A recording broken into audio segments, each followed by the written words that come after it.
大家好，我係 Kathy。唔知點解感覺咧已經好耐冇講過小知識嘅分享啦。睇翻啱啱嗰兩集咧，都係一集去從化啦，一集咧就係去佛山意大利嘅歐力嘅。咁今日呢一集咧就係又翻去喺呢度生活嘅小知識啦。咁其實我而家都喺廣州生活咗一段時間啦。廣州咧係真係超方便，因為佢又有地鐵啦，又有巴士啦。咁所以其實出街咧係唔需要揸車嘅，不過我都冇車。好，咁其實我今日咧就係想同大家分享下喺廣州咧究竟係用乜嘢去搭車嘅。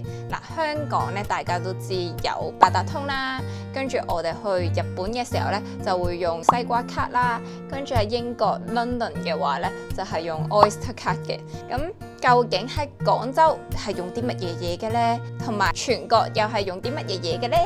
咁我今日咧就係要同大家分享下嘅。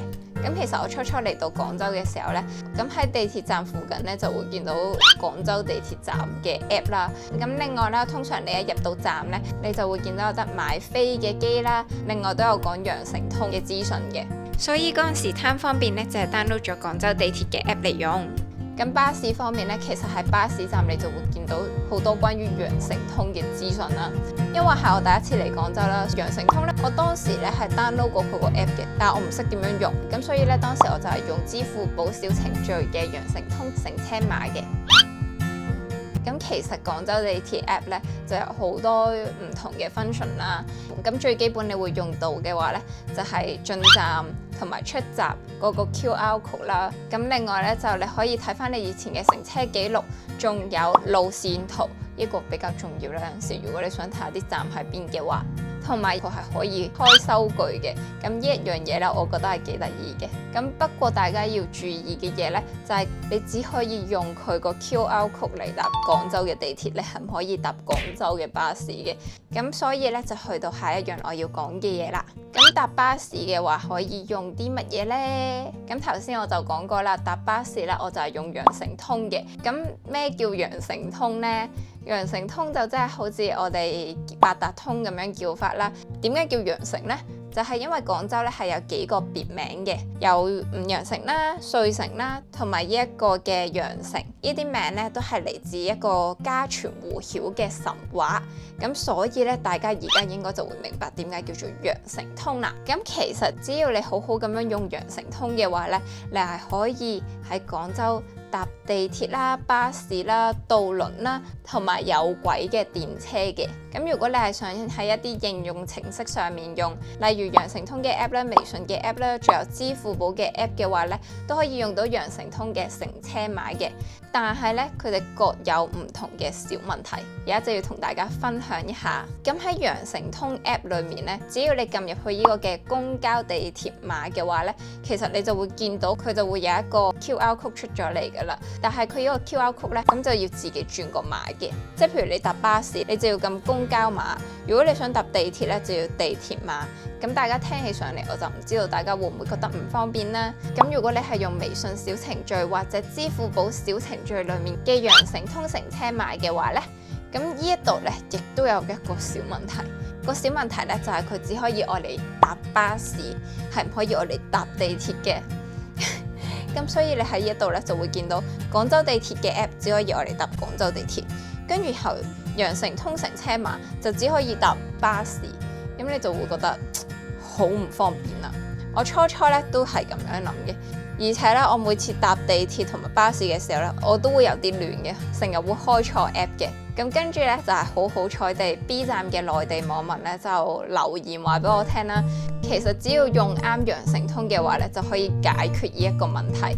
咁最好嘅方法咧就係要用羊城通嘅卡啦，你就可以好方便咁樣搭晒地鐵啦、巴士啦、渡輪啦，仲有軌電車啦。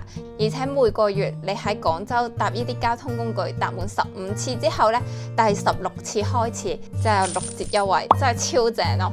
咁另外值得注意嘅嘢咧，而家羊城通嘅卡咧，一般咧上面都會有幾個標誌嘅。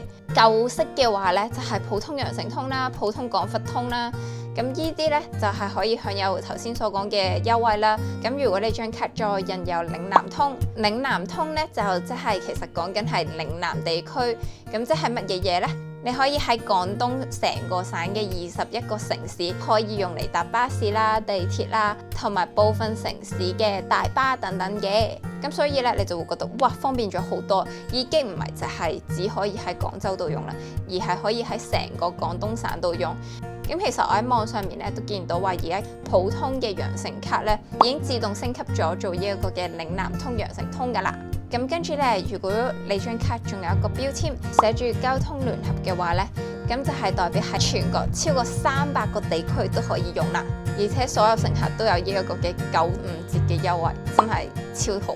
咁究竟點樣開一張嶺南通或者羊城通嘅卡呢？咁首先大家要知道，佢係有分實體卡或者係虛擬嘅卡。實體卡咧，你就可以喺唔同嘅地鐵站啊，或者係一啲嘅便利店有得買嘅。咁你就每次可以攞住嗰張卡去嘟啦。但係因為我覺得帶咁多卡出街咧有啲麻煩，所以我就冇買一張啦。我就係用虛擬卡嘅。虛擬卡就係喺電話度直接擺個電話過去嘟就得啦。咁我而家就教埋大家點樣可以喺電話度開一張虛擬卡啦。咁因為我淨係得 Apple 嘅機，咁我就喺 Apple 度交啦。咁其實只要喺你哋電話裡面嘅設定度開翻平時你哋會放信用卡入去嗰個錢包位，入到去之後咧撳新增卡啦。我覺得呢一樣嘢咧係真係好神奇嘅，佢就會列晒勁多張唔同城市嘅卡俾你揀。咁因為我而家喺廣州啦，所以我當時咧就係揀咗廣州嘅卡嘅。咁然後佢就會叫你增值啦。呢一個位咧，其實佢係需要你入翻一張內地銀行嘅卡，然後咧就用呢一張卡嚟增值落去你呢一張嘅嶺南通啊，或者叫做羊城通嘅卡嘅。咁所以咧，如果冇內地銀行嘅卡嘅朋友咧，就可能做唔到呢一步，就要去買實體卡啦。咁其實你一增值完之後呢，咁你就可以即刻開始用噶啦。首先睇到呢一度嘅朋友要多謝你先。可能大家會諗，咁點解初頭佢仲要介紹廣州地鐵 app 啊、支付寶小程序、微信小程序嘅羊城通乘車碼，而唔係直接介紹嶺南通卡或者羊城通卡呢？咁其實呢，佢哋係有少少分別嘅。咁我頭先所講嘅嗰堆 app 呢，就係睇你究竟綁定咗落邊一度嘅。正常咧就會直接綁落去微信支付啦，或者係支付寶嘅。咁你哋每次搭完車咧，咁佢就會喺微信支付或者支付寶度扣錢嘅。佢想做嘅嘢咧就係先消費啦，後支付嘅。同埋咧呢一樣嘢就係唔需要密碼啦。咁嶺南通卡或者羊城通卡咧，其實佢係放咗一張虛擬嘅卡喺你個電話度嘅。佢嘅用法咧同八達通啊、西瓜卡啊或者 Oyster 卡咧都係好相似。就係你要先增值，然後先可以再用嘅。有陣時你真係好急嘅話，唔想話特登增值嘅話咧，你都仲有其他嘅選擇，可以快快脆脆開個 app 就行啦。咁以上咧就係我嘅小分享，希望都幫到想嚟內地生活或者已經喺內地生活嘅大家。咁最後咧都要多謝翻 B 站嘅網民啦，佢哋竟然留言俾我教識咗我呢一樣嘢，真係超好。唔係嘅話咧，我而家仲係不停轉嚟轉去個 app 用 NFC 比咧真係方便好多。咁我條片咧就嚟到呢一度啦。中意我嘅片嘅話，記住訂閱我嘅頻道，然後俾個 like 我。我哋下條片再見，拜拜。